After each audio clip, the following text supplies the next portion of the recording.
your chum-chums in your hands. Please find your chum-chums. Okay, wait. We have to tell them that this is called and why it's a chum-chum. It's called a chum-chum. We just made it up. But I like the word chum-chum.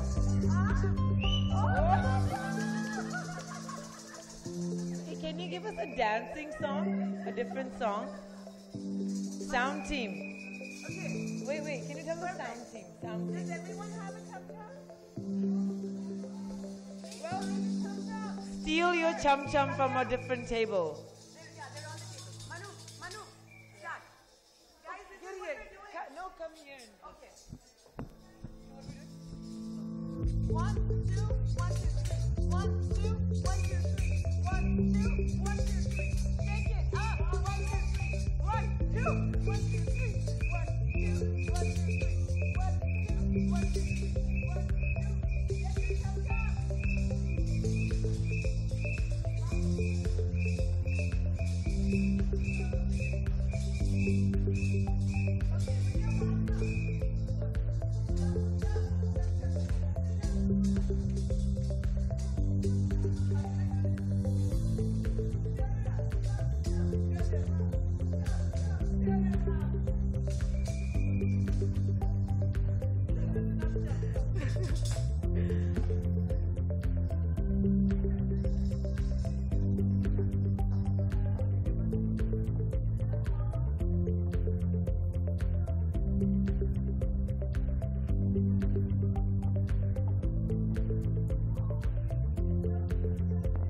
Ladies and gentlemen, good morning. Welcome to the 25th edition of Women's Economic Forum. Is everybody with us? You ladies are looking absolutely stunning. Give yourselves a big round of applause for being here this morning. Bright and early, 9 o'clock, we're on time.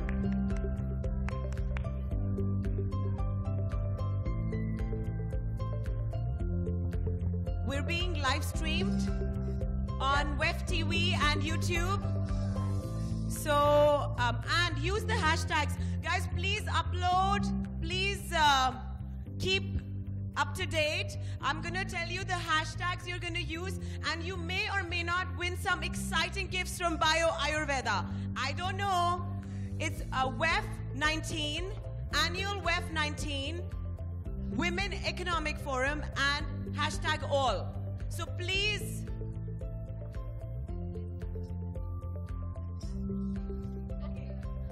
and the handle is Women Eco Forum and All Ladies League. So use these hashtags and make things happen. Let's come alive on the internet as well. And I just want to acknowledge these two lovely gentlemen that have been working all day yesterday, Akash 1 and Akash 2. I told them whoever's going to put a picture of me on social media will be Akash 1 for me. So a big round of applause for the boys. They're the ones that are getting us on the social media. I've seen the social media yesterday on Facebook. Your videos are going up. They're editing it right away. So these are the boys you need to come and be friends with, okay? A big round of applause for these two. And also our camera team that's here taking all your candid shots that you'll be receiving, and our sound team, and IT. So thank you again for being with us early, bright and early, and we're going to start our first session now. Our first session is Reclaiming Higher Education with Engagement. So we would like to bring our first speaker, Rashmi Verma, Assistant Professor from Noida International University. A big round of applause for Rashmi Verma.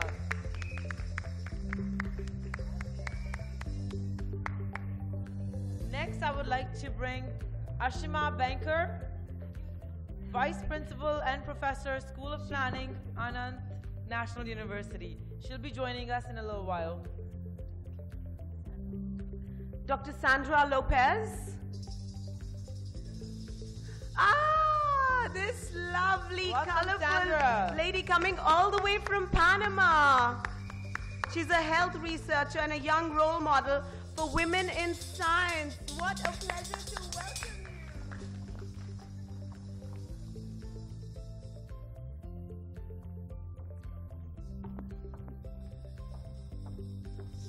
Next, I would like to invite Shabana Khan, founder and director, Indian Research Academy. A big round of applause for Shabana Khan.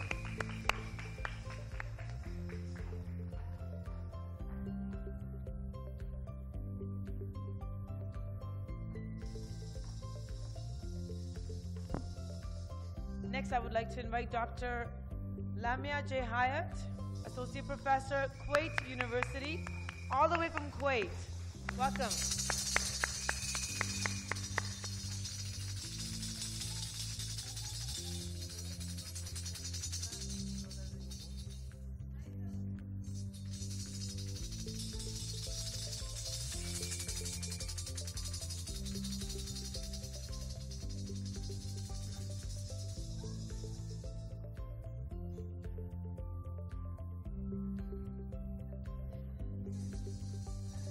Next, I would like to invite Anush Gasparian, research scholar, to come and join us on stage.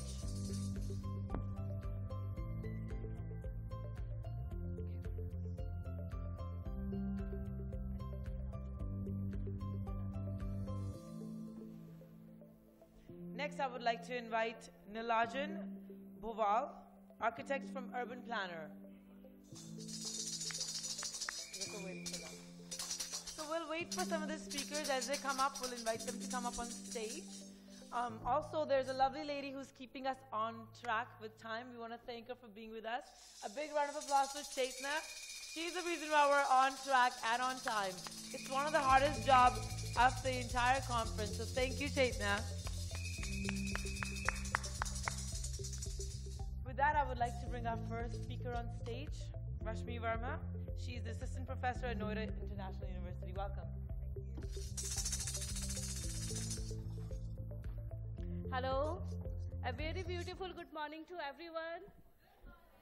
And I'm already feeling very special to be a first speaker of the session. Very beautiful morning, yes. And I would like to welcome for all the guests, especially my international guests. I would like to say in Sanskrit, Atithi Devo Bhava, like my all guests are like a god. Okay? So now I'm starting my session. I'm Rashmi Verma. I'm working as assistant professor in Noida International University. I'm having total 11 years of experience in academics. When I did my BTech, it was the time in 2001 when I was starting my BTech. That time it is very unusual to do the BTech degree for girls students. But that was my passion, yes. I was good in mathematics, then I chose. My father supported me. I did BTech degree, then MTech. I started my corporate job in Bangalore. I had worked 3.5 years in there. Then I realized, no, this is not my cup of tea. Then I came back to my hometown. I joined one college in Jaipur, International Institute for Engineering. Then some of my friends, they used to say, Rashmi, you are just 24, 25 years old. Don't you feel uncomfortable to teach the students? Those are 20, 21 years old. Like there is no gap, only 2-3 years gap. They must be teasing you, and the boys are very naughty. They must be commenting you, and girls, how would you like tackle them? I said like this about like skills, behavior skills. When I used to go for teaching in the lectures, this is my record. Like in the 11 years, I never had such experiences, bad experiences. When I'm entering in the class, I always smile. I always say hello to my students. I always ask each and every student, what's your name, what's your hometown, and what's your hobbies, and why did you choose this BTech course?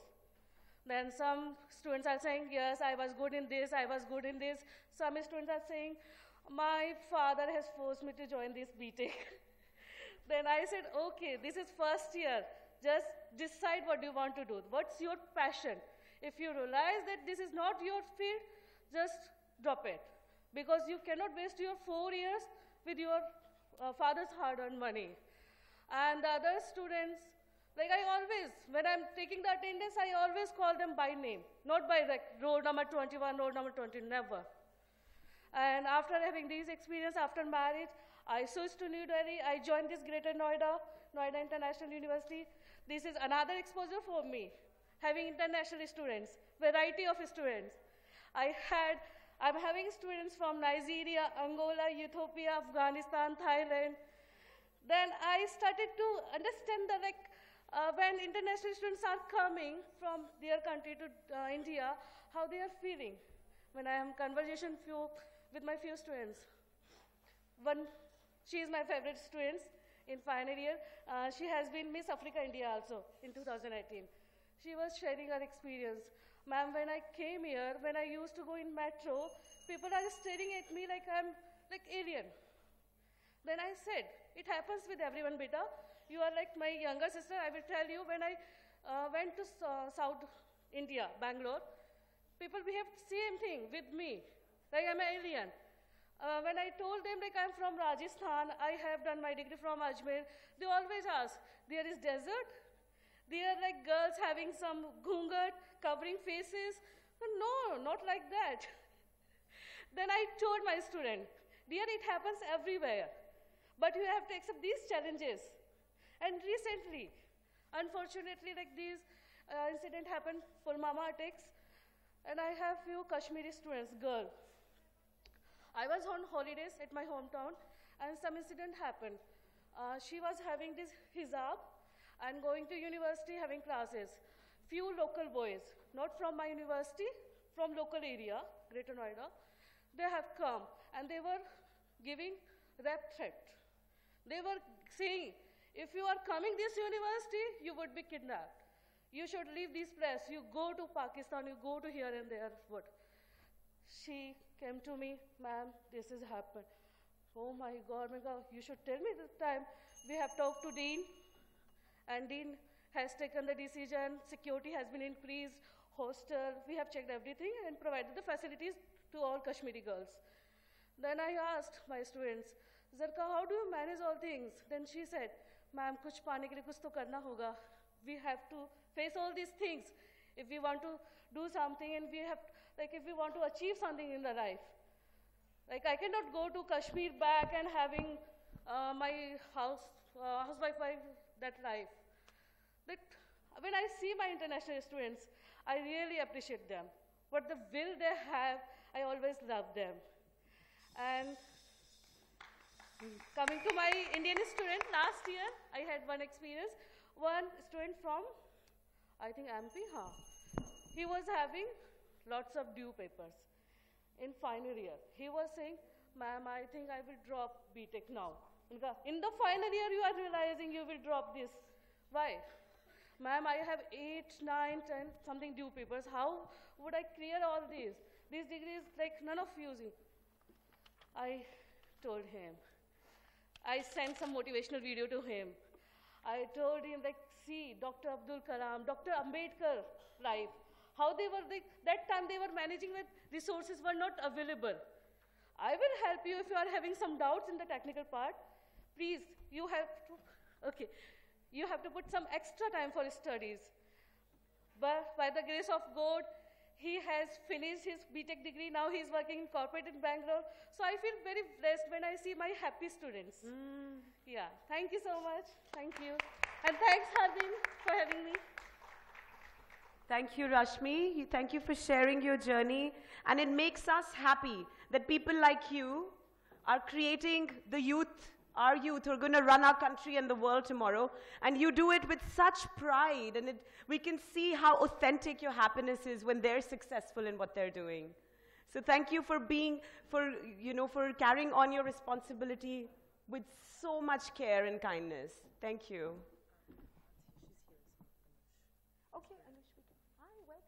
We're welcoming Anush Gasparian. Please take a seat. Welcome. Anush is a research scholar coming from the Republic of Armenia. Wonderful. It's a pleasure to invite, to share her journey, somebody coming from a long, long way away, all the way from Panama. I invite the lovely Dr. Sandra Lopez. Let's give her a warm round of applause. Good morning, all. Thanks to being here. Thanks, Dr. Arvin, for the invitation. It was really a big surprise for me, and I'm also really happy for it. And it's my first non-scientist conference. So this subject, I think, is really important for me because we can think like what's the role of what we have to do when we have been lucky to have high education, especially in countries like mine where we're really small, like the numbers compared to you will be a little ridiculous, but we're almost 4 million people, and from these people we are less than 400 PhDs. Most of them came back only 3 years ago. We only have one PhD program in science in Panama, and there are 3 students. So you can see our numbers are really small. But coming back to my country, I could see that maybe we're also really lucky because we can have a lot more impact and maybe help more, participate more to help our society. So, and I think this feeling that we have to go out of the beaten track of academia or biotech companies is also shared by other people in Panama that have come back, and now we want to try to give that back to our country and for new generations. So what I'm trying to do, so in the everyday work in the lab, I'm trying to be a good mentor and trying to give them this love for science and for continuous study, because most of the time in Panama, the few people that we go to university, we stay at the bachelor level and we do more technical work. They're really good. They have a lot of ideas. They want to do a lot of things. So now we're trying to pushing them to continue studies if they want to go to research. And also, thanks to the social media, we can also mentor other people in Latin America through the ECPAPALEC, that this has been done by Clarissa Rios, that she's also from the Global Young Academy, where we can help other Latin American young people that want to study abroad. Because as I say, we only have one PhD program. So if you want a PhD, you have to go out. And that's not so easy for people that have never traveled, or if you need to learn another language. So we're trying to give them, you know, that they can do it. If we have done it, they can also do it. And these groups of scientists, so we'll call Ciencia en Panama, and they're really motivated, and something we can see is like, if we want to people like to have good education, we need to be not only in the university, but we're also doing some programs with the National Secretary of Science, so we can go also to high schools or to the teachers that will be teaching in primary school and high schools. So they can all be, you know, we can have really an impact on the education. And this is also through kind of fellowships, through merit. And in my journey, we also have to learn a lot of things we didn't learn at university, like science, communication, trying to talk with the community so they know we're scientists, they're scientists in our countries, they know we can help them solve the problems of the society, and that we can also, they have to be confident that we can do it by ourselves. We don't need to always bring people from outside. So I'm going to finish really fast. Something that I wanted to do also is to bring others the opportunity I had. So I was, I got the chance to have the UNESCO L'Oréal International Award for Young Women in Science in 2014. And something I wanted to do is motivated the young women in the country. So now we have the National UNESCO L'Oréal Prize since 2017. And this, I think, has done a really good work on motivating young people. So I only want to finish that we can all be part of this engagement for higher education and for a better planet, and to bring change through science and through education. And we only need to work hard on hands and collaborate. And I hope, yes, I can motivate other people to follow their dreams like me.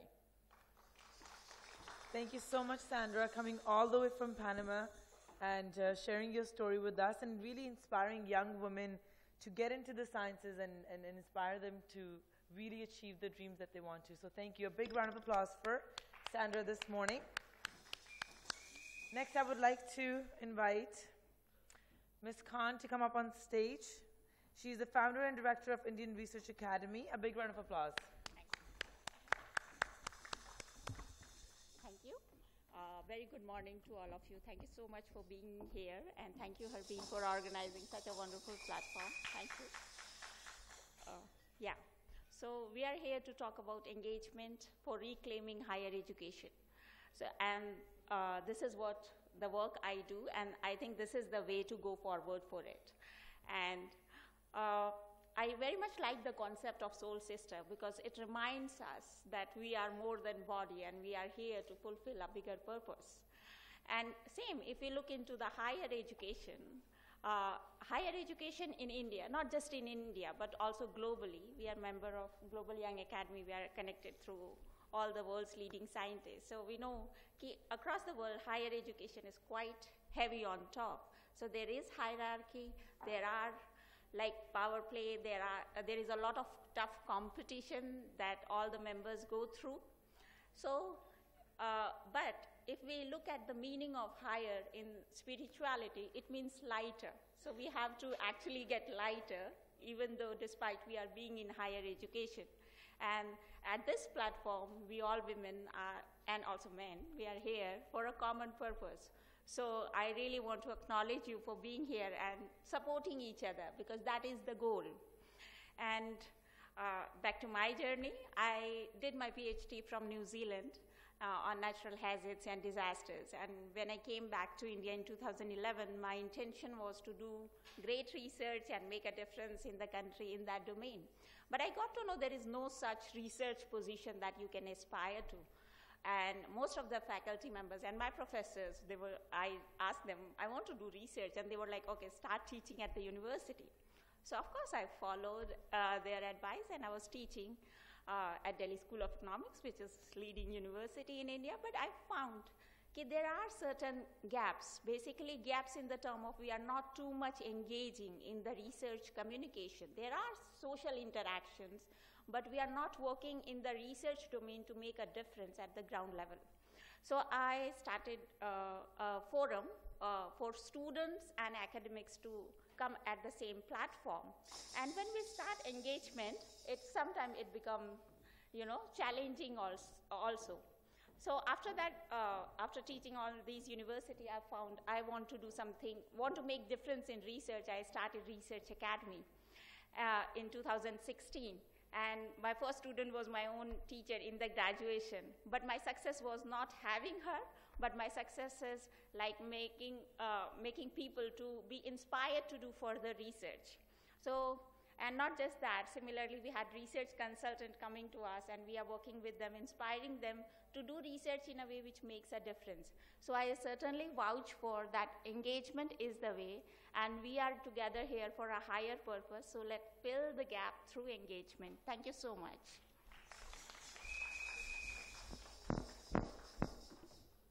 Thank you so much, Shabana, for your wonderful sharing and for inspiring us this morning.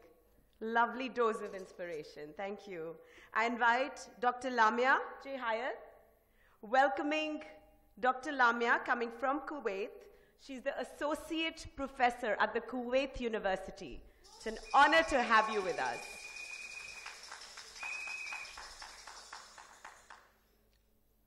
I will start greeting you with many languages. First, Assalamu alaikum in Arabic, because this is peace on you. And then good morning. And then bonjour. And then in Swahili, jambo. Okay? And namaste. So, I did this 5-minute lecture according to the instruction by my soul sister, Harbeen, to encourage the students. But unfortunately, I don't see them around today. They will watch the video. So I shall start using my education path, okay, or trip, to envisage the factors that open the paradise gate of knowledge. This is what I call it. So I am, after all, my name is Lamia Hayat. I am from Kuwait. I'm the last in my family. I'm the youngest. And my family invested in my education because, and basically my mother, and I explain why. My mother was illiterate by her own choice, though her father was a doctor and her mother was a poet. She was a survivor of 14 pregnancies, and she was cherished.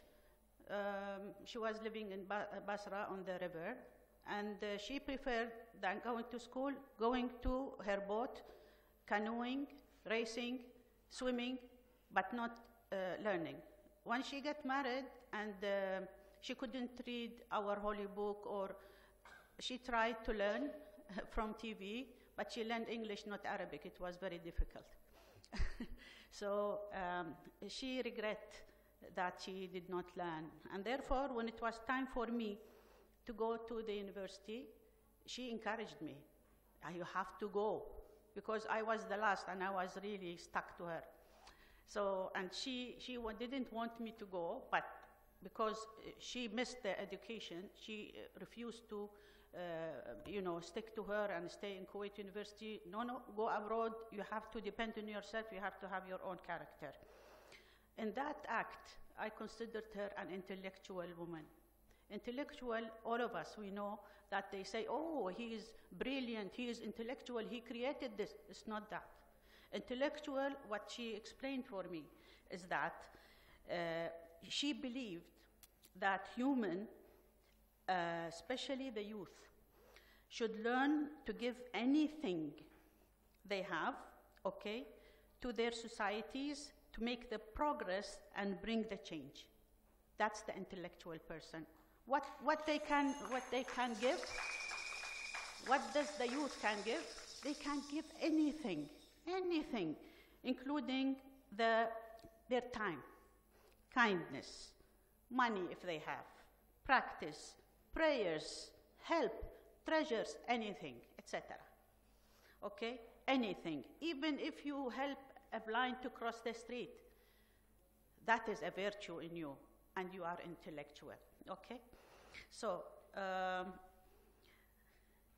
she advised me then for my education to choose whatever I feel passionate about. Okay? She did not tell me. I was in the science line, okay? But also I was very sportive, and I loved music. I used to play music and dance, ballet, everything. I could go to any academy, but she insisted that nothing. In Kuwait society is very conservative. I mean, if I choose, my father wouldn't allow me to go to a musical academy or to go to ballet academy. He wouldn't. You go to solid science, etc. But she said, you go to you're passionate, and you have to dream big. Whatever you choose, dream big. Nobody can limit your dreams, okay? And work hard to verify it. Okay, so my dream was to be a medical doctor. I went to AUB. I planned to learn. Okay, it was very, very tough, with great patience and love. That was the main motto, that when you study and you want to learn, you do it with love. If you don't do it with love, you will not succeed, okay? And then after working hard and getting into medical school after 4 years, first year, it means the 5th year, I entered the medical school. After 3 months, the war broke in Lebanon. And I had to leave with 2 certificates in chemistry, but I wasn't disappointed. I was not disappointed. I thought positively by planning every hour, every day, every week, every month to reach my target. And when I did that, I came to Kuwait University. I registered as a TA to go abroad, but at the same time, I risked doing my master, and I did it efficiently. Okay? Okay, I'll be done in a while. I used to work really hard, okay? But sometimes I'd fail, okay? But this never let me quit. Or fall, when I fall to the front. I never fall back, okay? If you go to the front, you can continue. If you fall at the back, you cannot move, okay? So in this process, absolute patience was needed, and I learned it, okay? Had absolute patience to reach your goals. Then I went to UCLA to do my PhD, and finally the hard work worked. I got my PhD with distinction. Okay, so patience, learning, research, failing, and trying, I fulfilled my dream. And then when you fail, don't feel disappointed. Edison, he failed 1,000 times. 1,001, there was light in his globe, okay?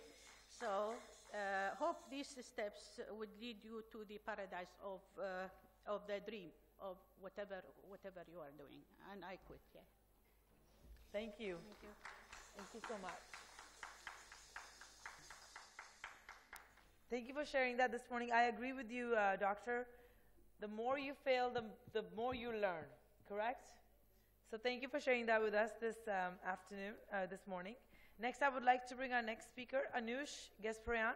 She's a research scholar, and currently she is a research scholar at the Faculty of Law at the University of Delhi. Welcome. Good morning, everyone.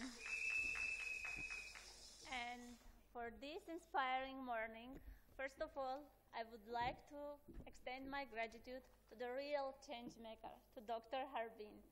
Thank you very much for your ability of bringing world together and for making us take step back from our busy schedules and realize that how much we can contribute to the betterment of women by putting our expertise with each other, by sharing our thoughts, our country experiences, our achievements with each other.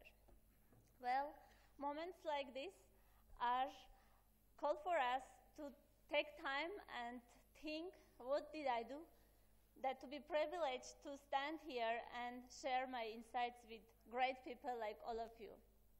While looking back to my past and thinking about really what did I do, I may say that I might have achieved many great things throughout my life, but however, after analyzing my own life, I have come to the conclusion that it is not for my ability of being a woman and facing challenges and growing stronger. It's not for that I find myself worthy to be here today, but it is for my ability of helping others to grow stronger while I'm fighting my own challenges. And I strongly believe that today, all of us here today and tomorrow, while going back to our countries, with the power of education, with our skills, with our abilities, with communicating with each other, we can make that real change.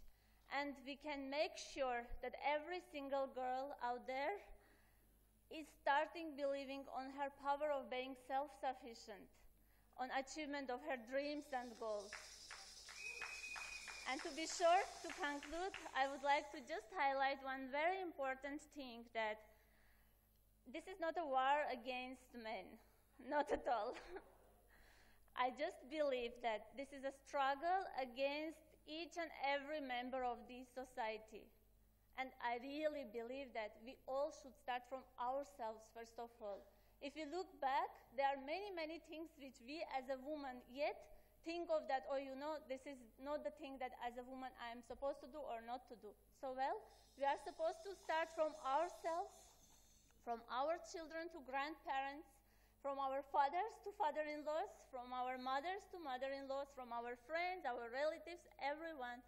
We should assure they realize that we do not fight, we do not beg.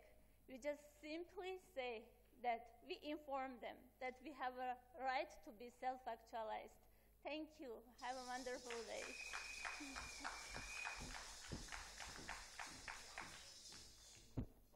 Thank you so much, Anush, for bringing that wonderful perspective, because I think you're really an ambassador to show that education is not preparation for life, it's life itself. So you're really a great testimony to that. Thank you so much. I'd like to invite Ashima Banker. Welcoming Ashima. Please give her a warm round of applause. She's the Vice Principal and Professor at the School of Planning at the Anant National University. It's a pleasure. All yours. First and foremost, thank you so much for this wonderful opportunity. I think this is really, truly a very, very positive, inspiring platform. And I feel full of energy coming here. And yesterday when I went back from here, I was so thrilled. I mean, it was really an amazing amount of energy. Everybody around, and special thanks to you. Yes. I'll now quickly come to the topic that we were supposed to be talking about today. So as a child, if I quickly recap my life, as a kid, I was always a above average student, apple of an eye of most of my teachers, always a good student, obedient one. And one thing I used to love every year, one day, that was the 5th of September, the Teachers' Day, when as a tradition, all of us as kids, the senior batches, especially post you are 7th, 8th standard, you are required to act as teachers and the teachers get an off. And you go and teach the junior classes. I used to love that time. I used to love that day.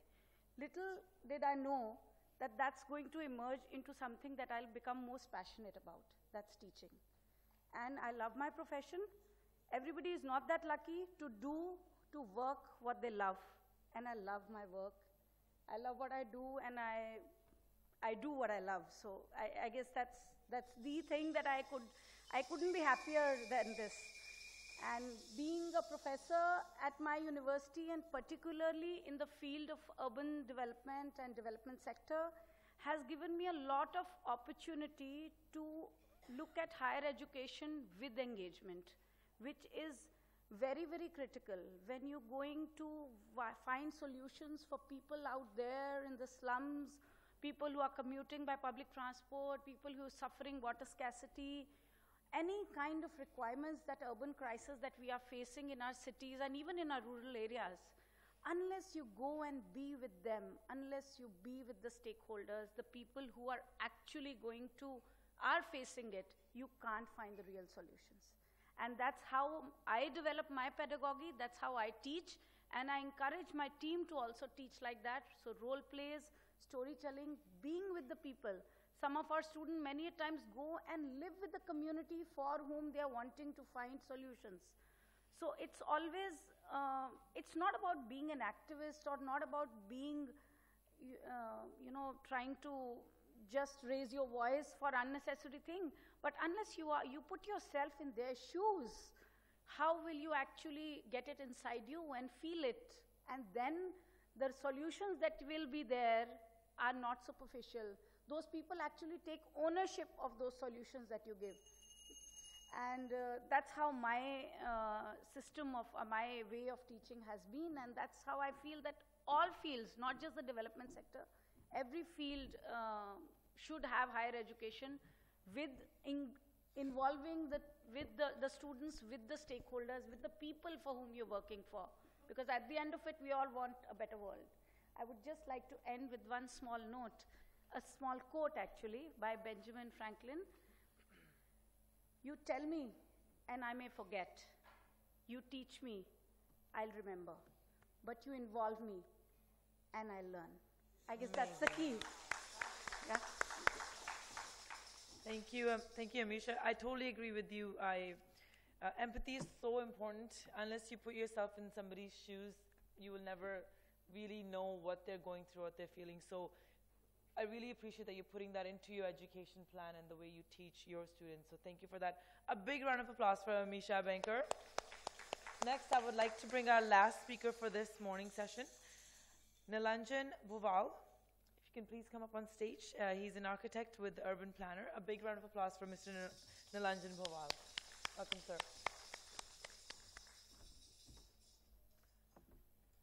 Thank you. I'm quite overwhelmed and humbled to having been invited to this forum. And I'm a designer of the environment. I shape people's dreams. And in the educational spaces that we design, what we take care of is the experiential part of the design. For me, design of any building, physical space needs to be experiential, especially for the little children and for the educational spaces that we design. A lot of architecture is banal these days. A lot of conflict that we face in our society is because we negate the 5 senses of the human being. For me, a building should speak. A building should speak to the children. So every space that we design appeals to all the senses. It's not only visual, because a lot of buildings are iconic and it's only the visual part which has always been emphasized. But for me, designing is something that has to appeal even to the auditory senses. The sound of the rustling leaves through a building, the sound of the trickling water through a stream, the sense of smell, where you can smell flowers, when you can smell the wet earth, the fresh rains, where you can have the tactile feel, the sensory tactile feel of the rough stone against the smooth polished metal or the stone. For a child in a learning environment, all these experiences are very important. The fact that we can even involve the sense of taste in a building is very interesting. A very famous saying is that if you see a building or even when you approach a door with a doorknob which is highly polished against a stone surface, you feel like touching it, that smooth polished surface. You see food even before you eat it, you salivate. So that's when your sense of taste is aroused. So it is when your eyes want to taste and your ears want to touch. I think that is the ideal design for an learning environment. Another small thing that I noticed is that in all our projects, we had a lot of women labor who were used as the menial task force. We've ensured that we are able to teach them some vocation and bring them up to a skilled level where they are remunerated equally or even more than the men task force. Because that was always a lacuna, that in the building industry, women folk are engaged because they are cheap, which is not so. I found their skills levels and understanding and commitment and dedication much higher than men. And that is why we have taken a pledge to have an equal opportunity employment in all our projects. And this is a very small step we have taken towards building a green environment, a sustainable environment. And I would request all of you to join hands in this project. Thank you.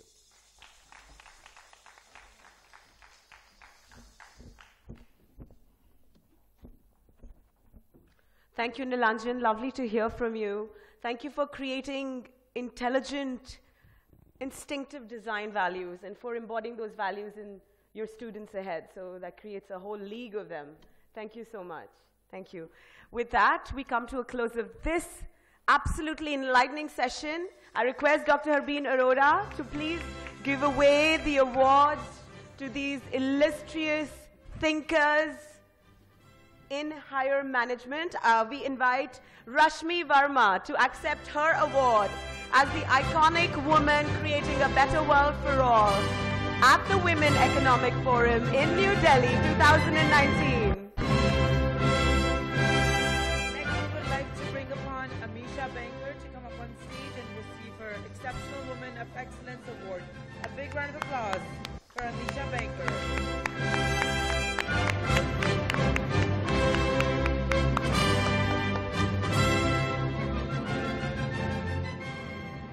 Inviting Dr. Sandra Lopez to accept this honor as the Exceptional Woman of Excellence in New Delhi 2019. What an honor. Next, we would like to bring upon Shabana Khan, Exceptional Woman of Excellence. A big round of applause for Shabana Khan.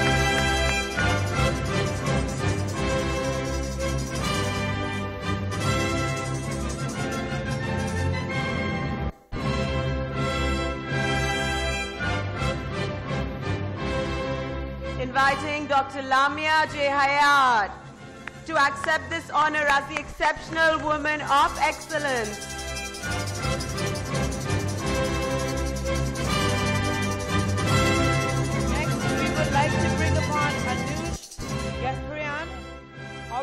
Armenia.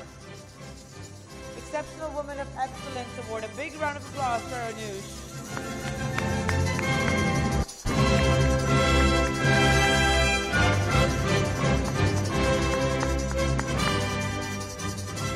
Representing the diversity on this panel amongst lovely ladies, inviting Nilanjan Bhoval to accept this honor as an exceptional leader of excellence at the Women Economic Forum.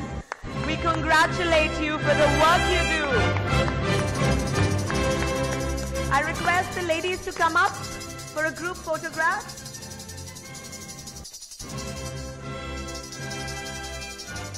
And for everyone in the audience to show your affection for these amazing leaders